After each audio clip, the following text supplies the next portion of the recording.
something that we're really grateful for, so we want to say thank you first of all. And this morning's initiative is a part of one of the pillars of the resort, the conservation pillar. And as it represents a lot of what we do in the conservation and sustainability department, we thought it important to give back to the community and clean up one of the most popular beaches on the island. And so I'll give you the brief rundown of the order of events. We're going to start with the sign-up process that Taran and Devontae will handle for us. After you sign up, we're going to break into teams. We have individuals who have volunteered for the Latin team, individuals who volunteered for the water team. So those respective teams will be split up. We're going to have some gloves handed out and also some guides to do the selection. We're going to bring the items back here. We have a huge dumpster over here that we can put them in. Afterwards, we have some reflective questions for everyone here. And we will have at 11 o'clock a special guest come and talk to us about waste management. And so this is our way of giving back to the community, but also giving back to the associates by way of education and also by community initiatives that we have going on. Because as you can see, the team is very small. Just Tran and myself, although Mel, Crystal runs the retail center, and of course we report to Mr. Ritchie. So it's a very small team, and we do a lot in the way of making sure that we give back and also educate. So thank you so much again for coming out. Last time we did this, you guys cataloged all the trash before we threw it away. Absolutely. So you don't want us to go throw it in the dumpster, you want us to bring it here. Yeah, so we're going to come back here at 11 and we're going to start through the findings and I think we'll take a connection sheet. Like I said, we have a special guest to talk to.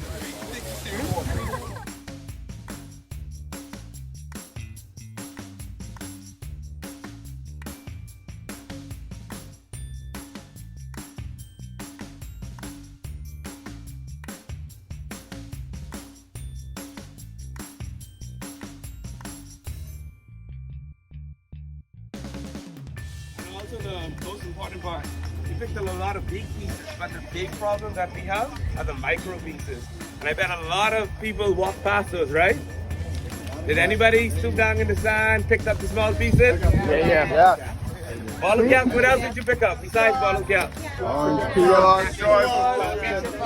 Orange peels. Did anybody see like fried bins of cigarettes? Yeah. Plastic plates? You can imagine how much of that is looking at. So today we have Drexel Gomez, who works with the Ecological Park.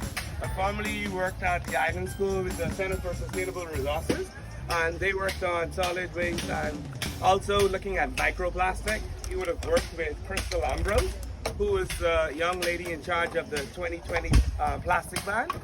Her research informed the government to drive the ban and would have been a part of her team. So Drexel? Hi everybody, how you doing? Nice to meet everybody. Like Taran just mentioned, I briefly worked I worked for a while at the Island Suite Detroit. Yeah. You can hear me. We're loud in the back. Alright, cool. Alright, is that better now? Is that good? Yeah. Great. Well, first of all, great job today. It may seem like a small amount for a vast area, but trust me, this is actually like a great effort, honestly and truly. I mean, I'm not surprised that this is the outcome. At the end of the day, it's a reflection of our culture. As a nation, we don't really practice much sustainable practices and more so efforts when it comes to mitigating our waste levels or managing it properly. And this is the outcome. And unfortunately, it affects our marine ecosystems as well as our terrestrial ecosystems, and that has an effect on our economy to a certain extent, especially our tourism economy. And like Taran mentioned earlier, the microplastics aspect of it is very detrimental, especially to our marine life as well as our terrestrial life. And honestly and truly, I'm pretty sure through social media or browsing or whatever, you guys have seen some animals taking microplastics or just other man-made materials that are being left out to float on the base ground. And honestly, that's one of the main issues that we fight as a small island of Blanket State. And we're not going to come about that to fight that.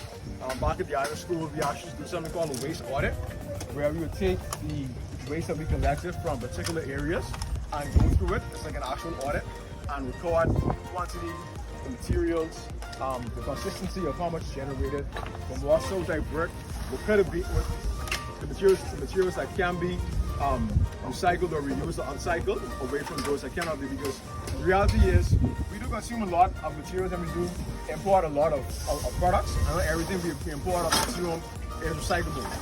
That's the reality. Like the same for we look like. We can recycle that. that's a multi-material waste. Also the plastic bag as well too. Many things down there. However, materials like this Gatorade bottle, other soda bottles or cups or containers. These are plastics 1, that's PET. So plastics 1, 2, and 5 are globally accepted for recycling, especially plastics 2. It has a high reusable rate, and you'll actually see that used to make bottles again, or to make these hard tables or furniture or anything that can be durable or also reused with a high quality. And so that's one thing as a culture we have to try and maximize on, knowing the quality of materials that are wasted or muscle that can be used as resources, and then having systems and having things or companies or industries in place where we can actually capitalize on that and give us economic benefit, give us promote more environmental preservation and conservation, as well as protect our overall marine and terrestrial environment. I hope that the numbers from today will actually, go towards something bigger, because as a country we also lack the data as well to show, hey, over the past couple of years or so, this is what our waste culture has looked like. That's something we actually focus on in school, do our waste audit. And I think we're able to, time from ourselves, we're able to collect that for about roughly about a year and a half or so, with waste diversion rates. And waste diversion rates just across separating recyclable or reusable viable material from non-recyclables. And we had about like a 55% waste diversion rate. The trick was though, and also the difficulty was that every semester we had new students. So it's like retraining people again and again and again. But in that challenge, you could kind of extract the opportunity, because it's like it kept you on your feet, ensuring all your P's and Q's were dotted and crossed, and you had a very efficient and effective system. And so therefore, all in all, like Jerron mentioned earlier, education is a major part of it. How much you guys know the value of glass or aluminum as a resource material in terms of like its biodegradable timeline, or also how much it's renewed, or anything along the line? Anybody? No? Okay, so glass can actually biodegrade up to 1 million years. It's actually considered non-biodegradable. Yeah, it's crazy. We have a lot of glass, wasted all around. Has anyone ever driven past like a random bush area and saw like a patch of like burned grass or like burned bush? So that's actually more than likely a result of a glass bottle or glass material concentrated from the sun, and that burned the surrounding area. Because it's kind of rare you see that big blotch of burned vegetation, and around it the rest is green, right? That's a result of that. So that's also another detrimental result of our waste culture, simple to say. And it's not no one person's fault.